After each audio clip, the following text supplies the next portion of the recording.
bertanya pada kliennya, "Tahukah kamu benda apa ini sebelum kamu meletakkannya di rumah?" Bapak itu pun bingung dan menjawab bahwa dia memperoleh patung itu dari temannya yang kaya raya untuk melindungi perbatasan rumahnya. Dukun ini berbalik badan dan mengatakan bahwa patung itu sebenarnya berasal dari kuburan untuk melindungi orang-orang mati yang ada di sana. Asisten dukun meletakkan kamera dan mulai merekam untuk kebutuhan konten mereka. Dukun palsu itu pun mulai berakting guys dan menakut-nakuti kliennya, lalu mengatakan beberapa hal buruk yang telah terjadi di rumah itu. Tapi anehnya, seluruh yang dikatakan dukun itu benar semua guys. Hal ini membuat klien mereka semakin percaya bahwa dukun itu punya kesaktian. Dukun ini meminta pedangnya dan mulai membacakan mantra. Asistennya pun ikut membaca mantra.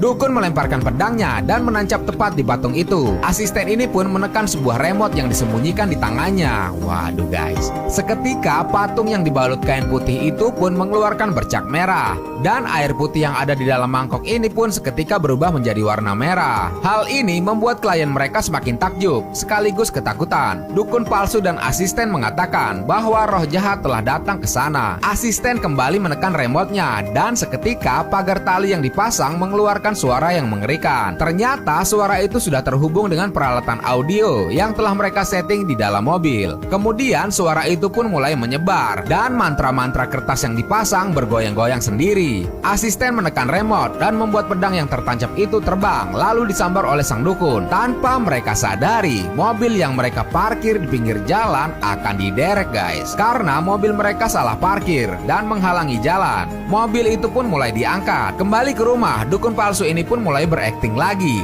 Dia seolah-olah akan berkelahi dengan roh jahat. Dia pun memukul patung itu dan tiba-tiba suara aneh itu pun hilang. Dukun itu terlihat gusar dan melihat ke arah asistennya. Mereka berdua sekarang terlihat sangat gugup karena remote-nya nggak bisa ditekan guys.